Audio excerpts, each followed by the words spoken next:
multiple companies are looking at different ways of hiding and segregating the key architecture, so the keys are stored in ways that can't be accessed.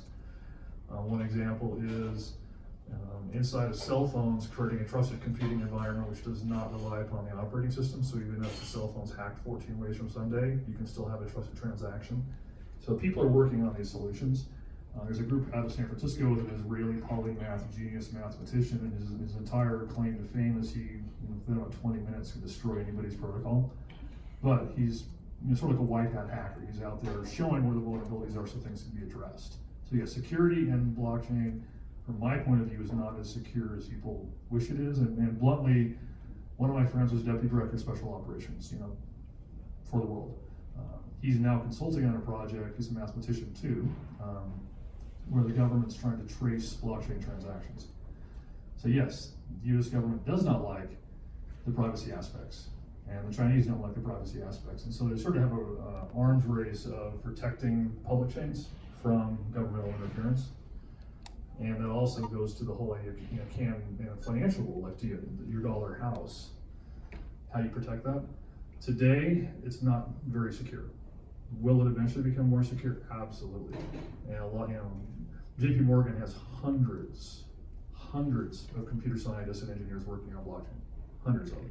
So is the security issue the reason why JP Morgan and Wells Fargo recently said, maybe a couple of weeks ago, the blockchain has good promise, but it's not living up to the hype yet? Is that the basic genesis? That's part of it, and also just you're seeing, to your point of 100 places, there's a lot of sort of point solutions being developed that really don't have adoption yet. We're really early. I think there's been more hype about where we are in the investment opportunity curve than is real.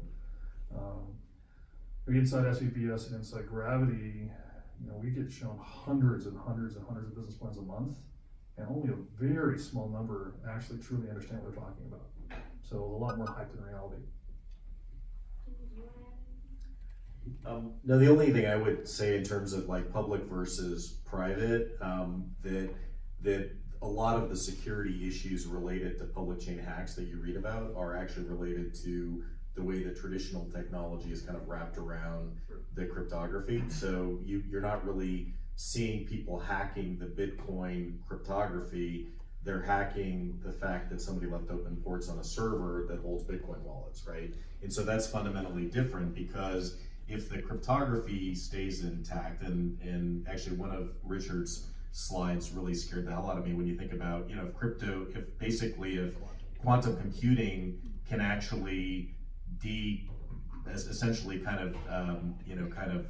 unlock these cryptographic chains, that would be really bad news, right? I mean, but most of the security hacks are people doing stupid things with traditional technology, and so you have to look at things sort of from a relative standpoint. Like I look at it as a bug bounty. I mean, Bitcoin has a market cap of 150 billion now, 160 billion dollars. That's a pretty big bug bounty, because if somebody figures out a way to hack that, then they could theoretically steal that money. Now, of course, the value would go down, but that's a big bug bounty to kind of keep people or incentivize people to keep that network secure. And frankly, for my money, that's a better bet than betting on the coders at JP Morgan. I used to work at JP Morgan, so that's not a bet I would probably take. But again, that's just one perspective.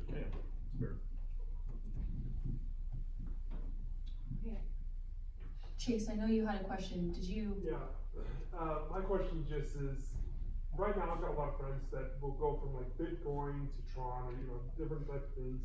Is that going to go away in the future, or is it going to kind of be like that forever? That we have like an Amazon coin, and that's up in the market, and now I'm going to take all that coin and I'm going to move it over to another coin. Is that kind of how the future looks, or is that going to stop? So just to summarize the question, there's a lot of different types of cryptocurrencies out there where people are jumping back and forth.